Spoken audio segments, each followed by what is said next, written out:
paz a todos. São precisamente 20 horas. Vamos dar início à segunda parte do nosso culto, que é o culto da palavra. Salve a amada igreja na santa graça do nosso Senhor Jesus Cristo. Amém. Que Deus possa nos usar para que possamos transmitir a sua palavra. E o tema de hoje é esperança ou fé. Nós vamos ler em Romanos capítulo 8, versículo 24 e 25. Quando o irmão procura, vamos falar a programação da nossa igreja. Quinta-feira é o culto de ensino, mas será o culto da palavra também. A palavra é o ensino, né? Hoje eu vou falar sobre a esperança, e se der tempo, a gente vai entrar também sobre fé. O que a Escritura fala sobre a esperança, o crente esperançoso e sobre fé? Porque aonde há fé, há esperança. E aonde há esperança, há fé. As duas palavras se encaixam perfeitamente na vida do cristão.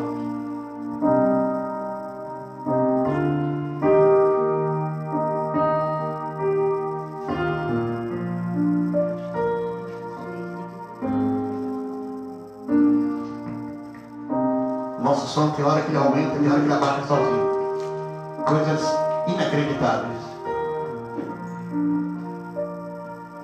Como eu estava dizendo, a fé caminha junto com a esperança. Eu vou ler aqui que eu escrevi sobre a mensagem, que a gente faz os esboços, né? Mas não segue totalmente o esboço, porque deixamos que o Espírito Santo de Deus nos faça transmitir. A esperança é ter expectativa que algo vai acontecer. Ou seja, quando você tem esperança de alguma coisa que vai acontecer na sua vida, quando você tem esperança de ter uma família, quando você é pequeno, é jovem, sonha em ter uma família, em ter um lar, em ter um bom emprego, isso é esperança. A esperança está ligada à fé. Porque a pessoa com esperança acredita em uma coisa que ainda não vê ou não tem. Quem está no futuro, que está no futuro. Em Romanos 8, 24 e capítulo 8, versículo 24 e 25 fala sobre a esperança. Vamos ler.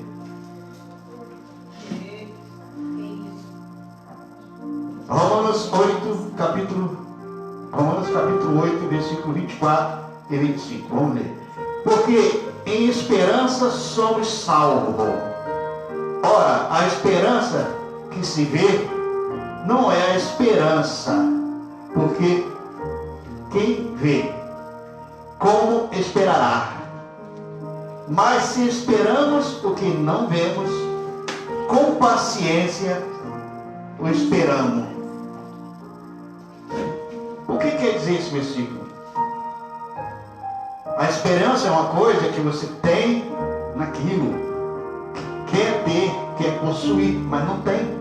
Você talvez nem veja o que você deseja.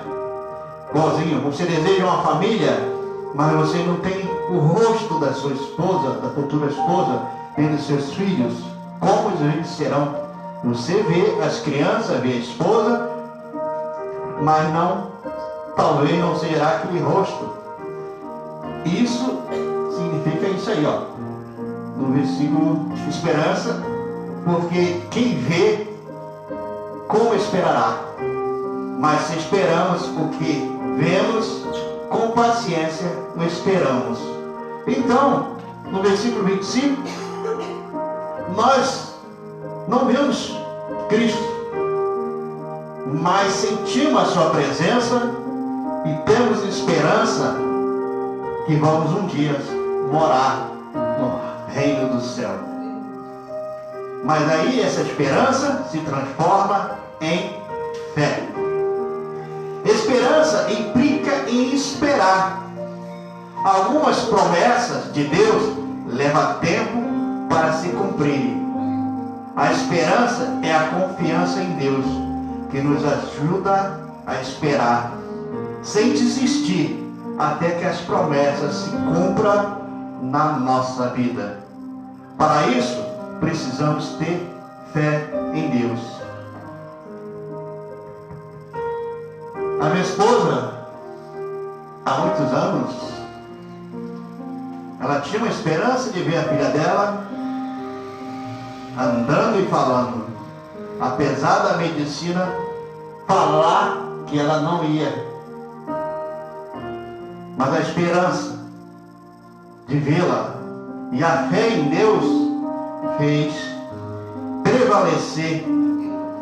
E hoje temos a Isabelle, que louva, canta, anda, fala. Então, há esperança e ela esperou, paciente no Senhor, e exerceu a sua fé em Deus.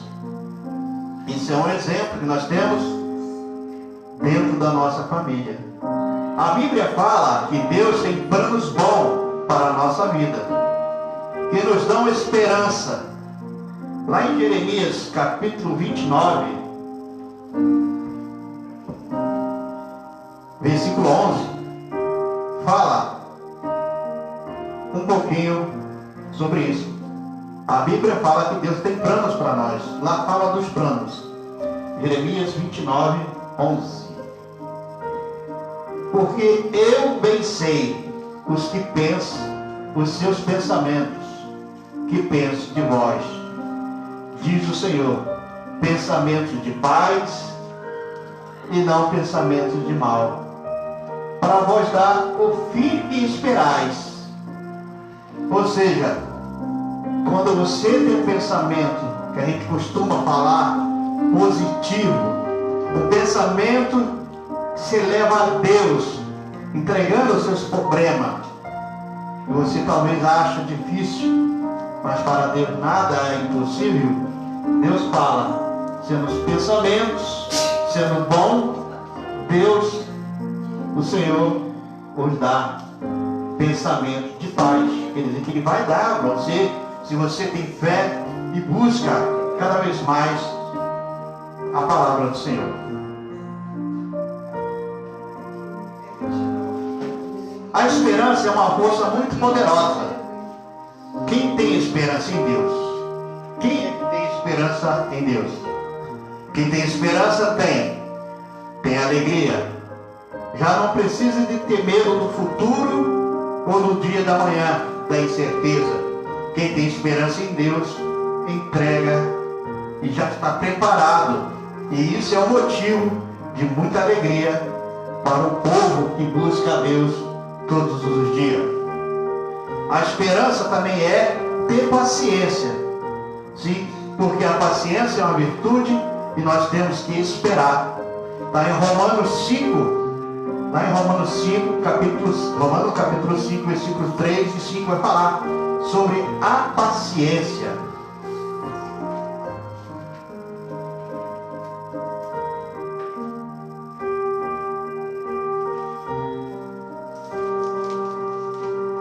A paciência, ou seja, a esperança também é ter paciência, mesmo quando leva muito tempo, para saber que as promessas de Deus vão se cumprir. Então, não desista. Romanos 5, capítulo 5, versículo 3 ao versículo 5. E não somente isso, mas também nós gloriamos nas tribulações, sabendo que a tribulação produz paciência.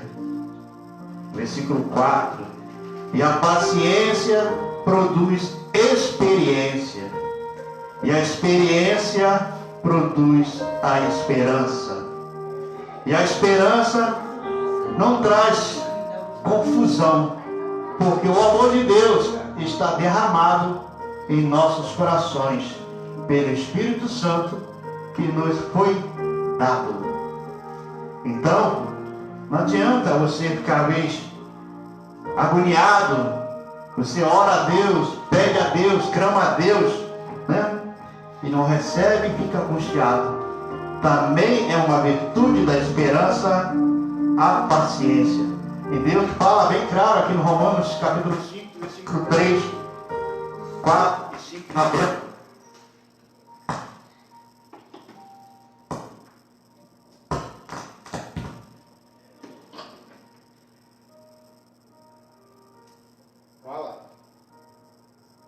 Fala. Vai ser microfone mesmo. Mais uma vez, vai não. Consegue enfrentar os problemas. Como devemos conseguir? A esperança também é conseguir enfrentar os problemas. Está lá em Isaías 40, 31.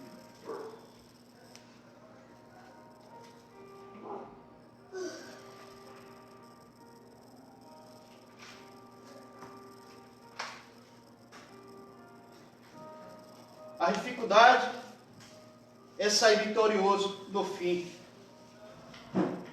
É dos problemas, quando os problemas chegam, e você clamar, orar, e também vigiar, e no final ser vitorioso. No fim de todos os momentos. A Isaías 40, versículo 31 fala: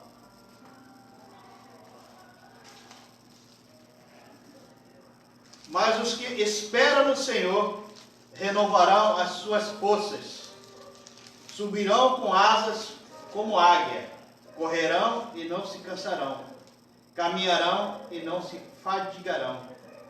Ou seja, não adianta você correr sem ter um propósito. Todo corredor, quando ele corre, ele tem uma meta a alcançar. E nós cristãos estamos correndo diariamente atrás da nossa perfeição. Ou seja, atrás da nossa santificação. Se nós não conseguirmos nos santificar, não vamos conseguir ficar do lado de Deus. Porque Deus só fica do lado daqueles que buscam a santificação. Em outros versículos fala bem claro que Deus ama o pecador, mas Ele não ama o pecado. Então temos que acertar a nossa vida espiritual, material, para nos santificar. E isso é uma corrida durante o tempo o qual estamos aqui na terra. Ou seja, o tempo ainda que somos carnal, estamos na carne, né? Mas apesar de estarmos na carne, o Espírito Santo de Deus está cada vez mais nos guiando e nos transformando a nossa vida. E devagar, aos poucos, vamos alcançando a perfeição que Cristo quer, que Deus determinou. E isso há uma mudança, ou seja, a esperança é mudar, é uma mudança também de vida. Não adianta você ter uma esperança e não mudar de vida. Não ficar mais preso pelo medo de derrota. Vai em frente, confiando sempre em Deus. Porque o cristão, ele confia em Deus. E a sua confiança, a sua esperança está cada vez mais em Cristo Jesus. Porque a Bíblia também fala: no mundo tereis aflições. Então, eu sempre falo essa frase, mas porque é o que está escrito nas Escrituras. Mas as aflições vêm para cada um na dose certa e suportável que cada um possa suportar. É ela que faz o ligamento com nós com Deus. Porque nós pensamos e vemos também, nos dias atuais, muitos cristãos estão felizes, alegres, e começa a deixar de ler a Bíblia, começa a deixar de orar, começa a deixar até de ir na igreja. Porque ele está vendo que está tudo maravilhoso. Mas quando as aflições vêm, quando a angústia vem, começa a bater, começa as aflições a apertar a sua vida, a gente costuma falar no português mais claro, quando o seu calo começa a doer, todo mundo faz o quê? Alivia seu pé do sapato, né? Então ele vai buscar um jeito de aliviar a sua dor na igreja. Vai buscar a sua salvação, um jeito de tirar aquela dor que ele está sentindo, buscando a Deus. Igual hoje eu falei com um vizinho meu, a gente estava conversando certas coisas e ele falou que falou uma palavra que eu não entendi agora, que ele falou assim, que estava em dificuldades. E eu falei, mas você está empregado? Você está trabalhando? Você não está trabalhando hoje porque não quer, né? Porque você já fez aquela obra ali. Ele começou a rir. Eu falei, então, você tem que agradecer, não pode ficar choramingando que não tem. Olha para trás quantas pessoas não têm um serviço ainda. E ele começou a rir e falou, você está certo. Então, o que eu quero dizer com isso, que a gente às vezes reclamamos do que temos. É um costume nosso. Infelizmente, nós temos esse defeito, não só eu, como todo mundo tem. Se você tem uma coisa, você quer outra coisa melhor. E é errado? Não, não é errado. Você tem que lutar, trabalhar, pedir forças a Deus, e Deus vai te conseguir cada coisas melhores na sua vida. Isso é uma esperança, isso é uma fé. Mas quando você desanima e deixa, como o povo costuma falar, deixa a onda te levar do jeito que tá bom, vai indo, você acaba se naufragando. Você acaba se afastando de Deus.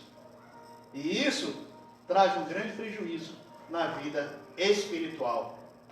Então a sua esperança em Deus não pode nunca morrer.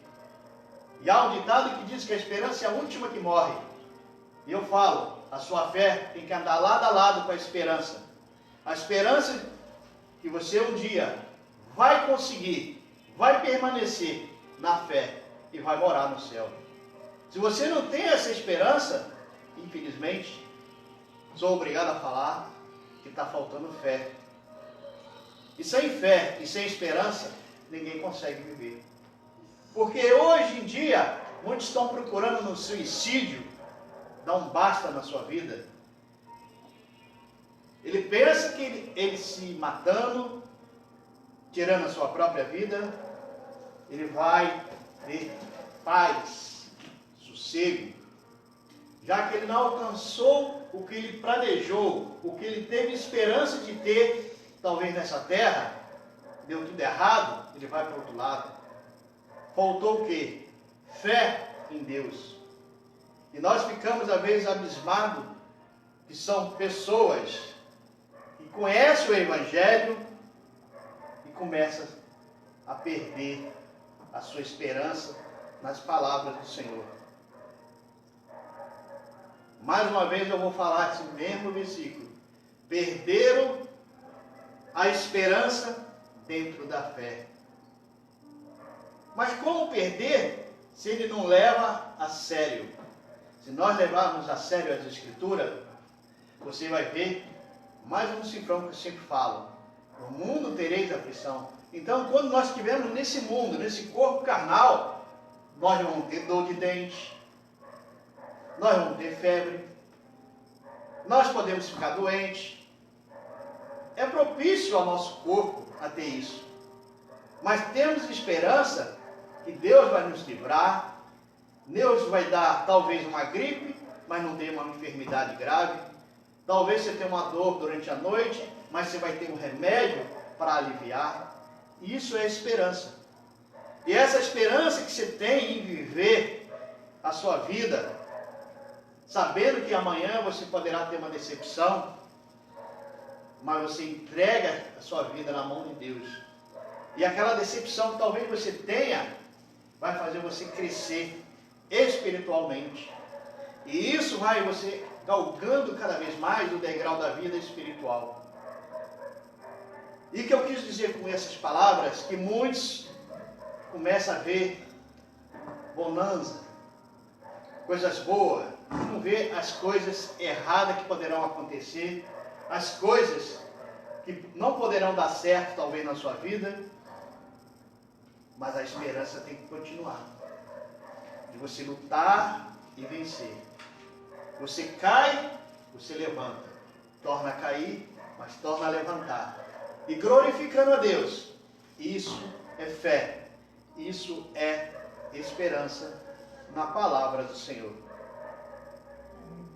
O que é fé? O que a Bíblia, a palavra de Deus, ou a Bíblia Sagrada, ou a Escritura Sagrada, fala sobre fé? A fé você não consegue apalpar, nem acertar ela, pegar na mão, mas consegue ver. Quando você deposita a sua fé, que era a mesma coisa que a esperança, porque você depositou a sua esperança no Senhor, você está depositando a sua fé em Deus.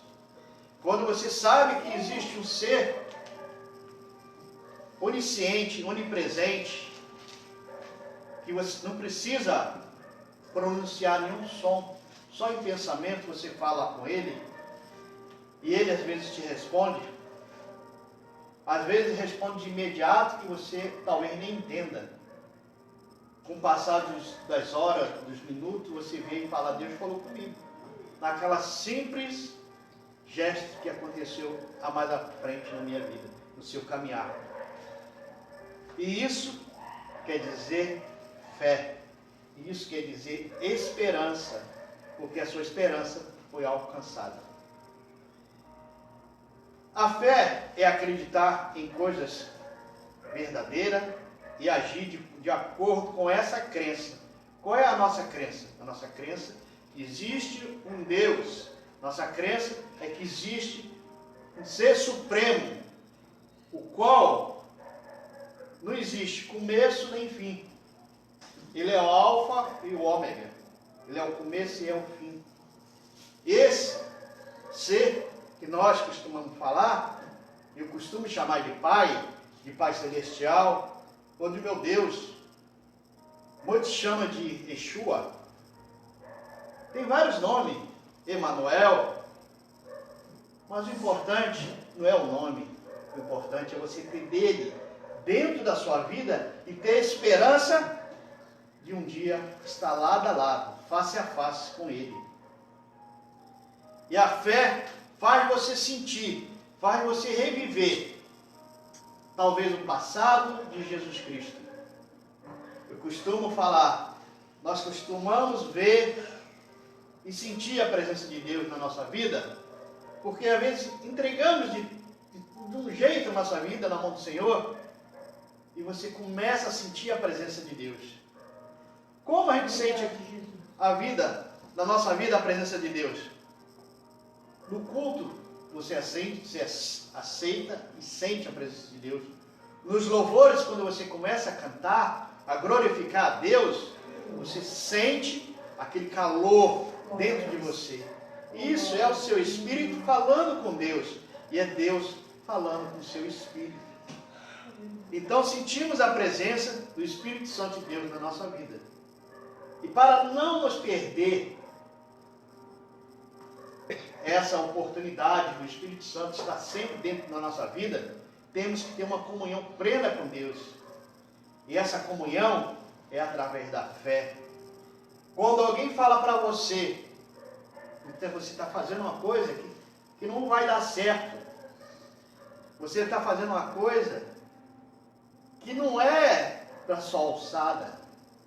Uma coisa que você não tem poder, talvez muitos falam. Você quer fazer uma coisa, quer comprar uma coisa, você não tem poder financeiro. Mas você tem esperança. Você tem fé. E quando aquela pessoa vê para você que aos poucos você vai galgando, vai conseguindo, e vai sendo feliz, não porque está conseguindo, mas porque pela fé. E o Espírito Santo de Deus vai te dando a dosagem certa, diária na sua vida. E a pessoa começa a ver e começa a te observar. É isso que significa a nossa fé. Você depositar inteiramente a sua vida na mão de Deus. Não ter medo do amanhã. Não ter expectativa que amanhã vai ser melhor ou vai ser pior. Isso nós cristãos não devemos pensar. Devemos agir. Sim, devemos guardar, trabalhar, guardar um pouco para amanhã. Mas nós não sabemos se nós vamos usar o que você guardou para amanhã. Você tem uma esperança de gastar aquele dinheiro, ou andar naquele carro que você comprou hoje. Talvez nem andou, nem foi passear com a sua família, mas você tem, você está lá, fala, está na garagem, está lá. Eu consegui. Mas você agradeceu a Deus? Foi Deus que te deu força, foi Deus que te deu emprego. E você tem esperança de passear com a sua família. Mas se Deus te chamar e você não conseguiu andar, mas os seus filhos vão andar e vão lembrar: este era o sonho de meu pai. Então o que eu quero dizer é que nós temos que exercer a nossa fé, sem duvidar, e nem olhar o que as pessoas dizem a nosso respeito, ou sobre a nossa fé. O que a Bíblia diz sobre a fé? 1. Fé é acreditar, mesmo sem ver. Nós não conseguimos ver Deus. Deus é invisível. Para muitos ele é invisível. Nós ainda não conseguimos enxergar Deus por tamanho pecado que há neste mundo. Esse pecado nos contamina. Queira ou não, nós somos contaminados diariamente pelo pecado. Por isso temos que galgar, procurar exercer a nossa fé, para que esse pecado não nos atinja de cheio. Talvez você fale: não entendi o que o senhor quis falar com isso, mas eu vou falar para você. Nós compramos o alimento, vamos no açougue, vamos no mercado, compramos um alimento. Não quero dizer com isso que eu estou julgando qualquer outro tipo de religião. Fora disso. Não estou julgando religião nenhuma, muito menos falando mal de algumas religiões. Mas aquele animal, ele foi morto. Como ele foi morto para chegar na sua mesa? Na tradução judaica, tem um jeito de você comer um animal, saborear um animal. Lava-se os pés do animal, lava-se os pescoços, faz-se uma oração antes de abater o animal. E essa oração é para você agradecer a Deus pela vida daquele animal, que Deus fez ele, o qual você vai ter que comê-lo, né? Mas com todo respeito, você o abate. Esse alimento te faz bem. Esse alimento é para o povo. Eu falo do povo lá fora, que eles têm mais amor aos animais. E nós, quando vamos aqui no Brasil, no mercado, compramos uma carne, compramos um frango já abatido, mas não sabemos como ele foi abatido, se ele foi apresentado às entidades, se ele foi oferecido às entidades, e nós comemos. Mas a Escritura também fala que esses animais, vamos falar assim, impuros, pode trazer consequências, sim. Mas também lá em João fala, Deus mostrou para João um lençol cheio de animais. Então, desse jeito que se você vai cortar, vamos falar assim, um feitiço que muitos falam, né? Mas não é. Você vai cortar como? Quando você, antes de comer, você agradece a Deus pela alimentação. Você corta de imediato todo o mal que talvez aquele sofrimento, aquela angústia que o animal padeceu para morrer. Nós sabemos que o boi antes de morrer, toma choque. E ele sente que vai morrer quando vai entrando para o matador. Como será angustioso para o animal saber que mais à frente vai sofrer e vai morrer. Essa carne nós comemos. Então pedimos perdão a Deus quando comemos esse alimento, pela maldade que foi feito com aquele animal, que não foi feito dentro das escrituras que Deus nos ensinou. Então tudo isso traz prejuízo para a nossa vida espiritual. Talvez alguns cristãos que estão nos assistindo a falar, mas pastor, tem nada a ver isso. Tem. É porque você não vê em outras igrejas falar sobre isso. Mas tem, isso tem um peso enorme na nossa vida. E isso, quando você faz a sua oração para agradecer o alimento, você está quebrando essa corrente. Quando você recebe um bolo do vizinho, uma bala de um amigo, eu costumo agradecer a pessoa que está nos doando, nos dando a bala, etc. Mas antes de colocar na boca, eu peço que Deus abençoe. Porque a gente não sabemos as atitudes do nosso semelhante. Nosso semelhante pode estar maquinando contra nós. E é nesses pequenos detalhes que traz tragédia para as nossas vidas. Fora quando nós abrimos as nossas portas, quando eu falo abrir as nossas portas, deixar o mundo entrar dentro da nossa casa, trazer coisas que trazem consequências desagradáveis para a nossa vida espiritual, para a nossa vida familiar. Tudo isso reflete e apaga a nossa fé.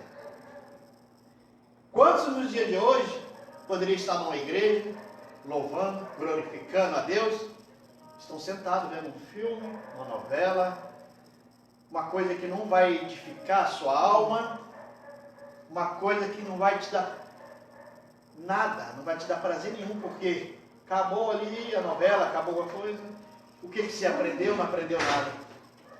Não estou dizendo que você também seja enclausurado de ficar vendo novela ou vendo um filme. Também gosto de ver filmes. Há bons filmes. Há bons filmes para você ver com sua família. Não estou falando só filmes evangélicos, mas tem vários filmes educativos. Então, tudo isso vai escurecendo a nossa fé em Cristo. Quando você começa a dar brecha, abrir sua porta, abrir as coisas do mundo para entrar na sua vida. Talvez você, pastor, você está saindo fora do tema. Não. A fé é acreditar. E nós acreditamos que temos que nos espelhar em Cristo Jesus. Acreditamos que temos que nos santificar. Cada dia, cada segundo, cada tempo. Para nos aproximar de Deus. E Deus nos receber. Mais uma vez, vou falar mais uma vez sobre o cifrão. Eu sempre falo. Deus ama o pecador, mas não ama o pecado.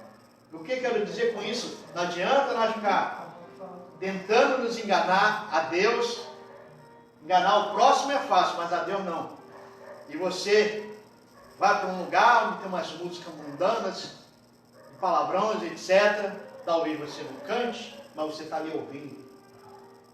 Além de estar entrando pela sua cabeça coisas desagradáveis, um dia sem querer se solta uma palavra porque ficou no seu consciente. Então nós temos que nos afastar e procurar nos santificar. Não ser melhor do que o nosso semelhante, mas procurar cada um santificar a sua vida. A fé é acreditar, e eu acredito, se você fizer isso na sua vida vai melhorar. Em Hebreus capítulo 11, 1 fala sobre a fé. Ora, a fé é a certeza daquilo que esperamos, é a prova das coisas que não vemos. Hebreus 11, 1. Não podemos ver Deus, nem o céu. Talvez o céu que você está falando, a gente vê que fala céu, você vai falar, não, pastor, olha lá para cima, eu vejo o céu. Não, você vê o infinito. O céu ninguém consegue ver. Você vê o infinito, as estrelas. E se você conseguir pegar um telescópio, você vai ver que você vai sair cada vez mais se afastando da Terra. Então você nunca vai achar o céu, que é o fim. Céu é o fim. Onde você acha o fim. E ter fé em Deus. Deus você não consegue apalpar, mas acredita e vê na sua vida. Você vê os milagres, você vê, como eu sempre falo, a natureza, a flor. Nós temos uma flor artificial, totalmente, é bonita, mas é totalmente diferente da outra. Quando você tem um jardim, vê aquela flor crescer, abrir e desabrochar. E você vê que aquilo tem vida. E quem foi que fez isso, que deu a vida? É Deus. Então você começa a ver a natureza com outros olhos. Você começa a ver a beleza desse mundo que existe, o qual muitos não conseguem ver, porque estão fechados dentro do pecado. Esse mundo, muitos nem gostam de falar assim, pastor, você fala que o mundo é maravilhoso. Sim, o mundo é maravilhoso. Eu estou aqui porque foi Deus que fez para nós morarmos aqui. Se você não gosta de ficar na sua casa, a sua casa é o seu aconchego, a sua casa é a sua fortaleza. E você tem que chegar em casa, sentir um lugar agradável, um lugar que você sente-se bem. Mesma coisa é este mundo. A nós temos que nos sentir bem espiritualmente, não carnalmente. Quando você vê nos olhos espirituais a beleza desse mundo, você começa a acreditar em Deus, um ser supremo, um ser que faz, um ser que fez e fará cada vez mais na nossa vida. 2. Deus se agrada com a nossa fé. Sem fé é impossível agradar a Deus. Hebreus 11:6 fala: sem fé é impossível agradar a Deus, pois que dele se aproxima, precisamos crer que ele existe e que ele recompensa aquele que o busca. Você tem buscado a Deus? Você acredita que você ficar de joelho, o ato de ficar de joelho é um ato de misericórdia, é um ato de humilhação. Quando você fica de joelho perante Deus, você está se humilhando, você está mostrando que você precisa dele. E você sente cada vez mais. Eu costumo falar quando eu vou orar no monte, e eu fico de joelho olhando para o céu, eu vejo aquele céu estrelado. Uma coisa linda que o homem não consegue fazer. O homem faz pintura, etc., mas não faz do jeito que está ali. Então nós vemos o poder de Deus. E começamos a ver que nós somos pequeninos. Não crê em Deus, como poderá aceitar Jesus como seu filho, que morreu por mim e por você? Deus te ajuda a ter fé, sim. Como Deus nos ajuda a ter fé? Através dos milagres que acontecem diariamente. São tantos milagres que nós vemos acontecer. Uma pessoa no leito de morte, se o médico desengana, e você começa a orar, você começa a clamar, e você vê que aquela pessoa restabelece, e fica bom, e os médicos ficam abismados e chegam a falar que é milagre. Esse milagre é através da fé daqueles irmãos que oraram, que entregaram e suplicaram a Deus clemência para aquela pessoa. Efésios 2:8 fala: pois vocês são salvos pela graça, por meio da fé. E isso não vem de vocês, é dom de Deus. Então quero dizer o seguinte, que a fé que você tem é um dom. E esse dom, para você exercer, você tem que buscar cada vez mais a presença de Deus. Quanto mais você busca a presença de Deus, mais esse dom cresce em você, mais fé você começa a ver. E como eu falei, os seus olhos carnal começam a ver as coisas espirituais acontecer. E também, por outro lado, você começa a ver as coisas diabólicas acontecer. Como eu falei para minha esposa hoje, né, que eu nunca vi uma pilha recarregável, ela é feita para durar, a pilha recarregável ela não explode, e a gente colocamos ela para carregar, tiramos do culto passado, ela estava perfeitinha, colocamos no microfone, o microfone não tem cabo de energia aqui nem nada, a pilha está aqui dentro, e a pilha derreteu aqui dentro. Como pode acontecer isso? Uma pilha derreter, ela estava recebendo energia de quem? Se ela própria tinha energia. É coisas que levam a você a imaginar, a pensar como o inimigo trabalha contra. Né? Eu estou aqui falando, seu microfone, tem 2 microfones aqui, nenhum deles funciona. Então a gente fala assim, é o inimigo que está trabalhando contra? Sim. Talvez você fale, não, é defeito do equipamento, etc. Não. Porque nós sabemos que tudo que nós fazemos, quando é para a honra e glória do Senhor, quando é a verdade que você fala, quando você fala uma verdade para algumas pessoas, para uma pessoa, e aquela pessoa não está preparada, ela acha que aquilo é uma pedrada que você está dando nela, é tipo esbofeteando, né? Humilhando. Mas você não está humilhando, você está falando a verdade que está dentro das Escrituras.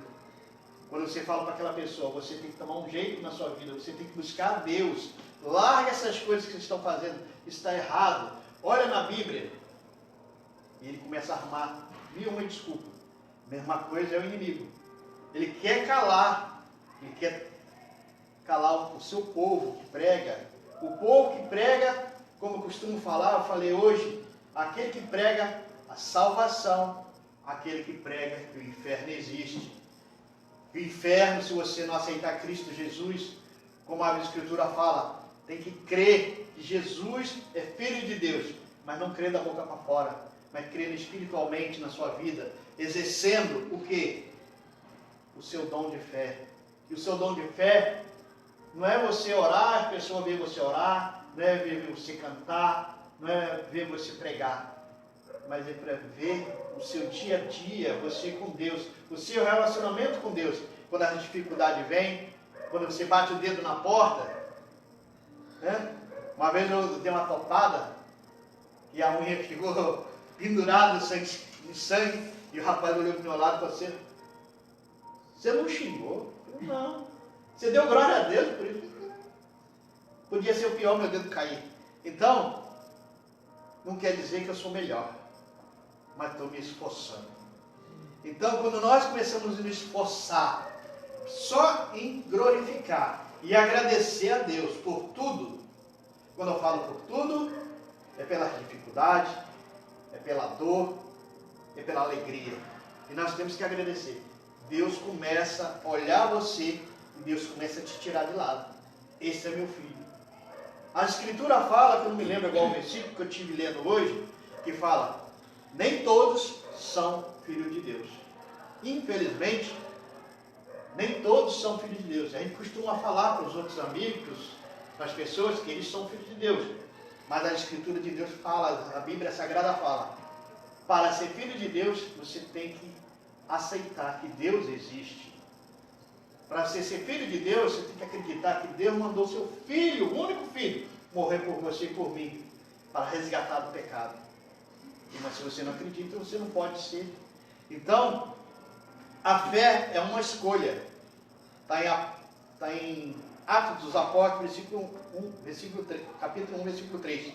A fé não implica falta de evidência, você conseguir provar. Jesus deu muitas evidências aos discípulos para acreditar. Ter fé é acreditar na evidência. Eu posso não crer que o sol vai nascer amanhã, e mesmo com a evidência de ter sempre amanhecido todos os dias da minha vida. A fé é uma escolha. Então, escolha ter fé, escolha buscar a presença de Deus cada vez mais dentro da sua vida, que você vai crescer espiritualmente. Nosso ensejo, a nossa pregação e o nosso ministério, como sempre falo para vocês, é crescer na graça.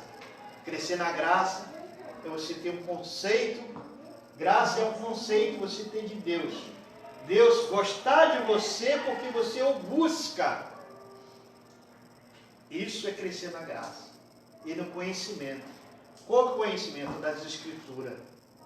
Não da pessoa que prega, mas procurar ver cada versículo o que Deus realmente está falando. Se está falando daquilo que está nas Escrituras. E eu sempre prego que Deus deixou esse livro maravilhoso para a gente ler e buscar cada vez mais conhecimento da palavra de Deus. Em outras mensagens eu disse que o povo, não fui eu que disse, a Escritura fala que o povo perece, o povo cristão perece, cada vez mais ele se afasta de Deus por falta de conhecimento, por falta de buscar a presença de Deus na sua vida. Então, meu amigo, meu irmão, terminando essa pequena mensagem, que acho que foi um pouquinho longa, eu quero que você busque a Deus cada vez mais na sua vida. Que você reflita, pense, quando eu falo refletir, é pensar e ver Deus em tudo. Glorifique o nome do Senhor. Busque cada vez mais o Senhor na sua vida. Faça uma experiência, não para duvidar como Tomé, mas entregue a sua vida na mão do Senhor. Busque cada vez mais. Você vai ver que as bênçãos serão superior às dificuldades que você tem. Fique com Deus. Que Deus nos abençoe. Que nos dê uma quarta-feira, mais o restinho de semana, né? Que amanhã é quarta-feira, vai quinta, sexta, na sua presença. E que nós possamos fazer cada vez mais a glorificação de Deus na nossa vida. Que possamos ser exemplos de verdadeiros cristãos. Que possamos levar o nosso semelhante a acreditar e a buscar a Deus cada vez mais. Esse é o nosso intuito do nosso Evangelho, do Evangelho de Cristo. Levar as boas novas de Cristo Jesus. Vamos ficar de pé, fazendo esse camão, gente. Senhor, meu Deus, meu Pai, quero te agradecer, Pai amado, por esse culto, Pai, pelas palavras que tu nos deste, Pai, para transmitir, Pai, para o povo em geral, Pai, não só para a sua igreja, mas para todo o povo que está assistindo pela live, Pai. Que eles possam buscar cada vez mais a sua presença na sua vida e que tu possa derramar bênçãos e bênçãos na vida deles, Pai. Pai amado, eu sei que a dificuldade vem para cada um, a angústia vem, mas eu dê fé a esse povo, Pai. Faça crescer a fé desse povo brasileiro em Ti, Pai. Não em outras religiões, nem em outros deuses, mas num só Deus, o Todo Supremo, Pai Celestial. E que a graça e a paz de nosso Senhor Jesus Cristo, e o reino de Deus, e a doce consolação do Espírito Santo de Deus, fique conosco e nos abençoe todos os dias. E todos digam amém. Se Deus é por nós, quem será contra nós? Se você está com Deus, você já é um vencedor. Se você suplica a Deus, tu já é um vencedor, meu irmão. As suas dificuldades, tu vai superar. E você, Deus está no Salmo 23. O Senhor é o meu pastor e nada me faltará. Se você entregar a sua vida na mão de Cristo Jesus, Ele ser o seu pastor, Ele vai te conduzir pelos rios de águas claras e cristalinas. E Deus vai te prosperar, não só financeiramente, mas espiritualmente, que é o mais importante para que nós possamos galgar o caminho do céu. Que Deus nos abençoe e nos guarde.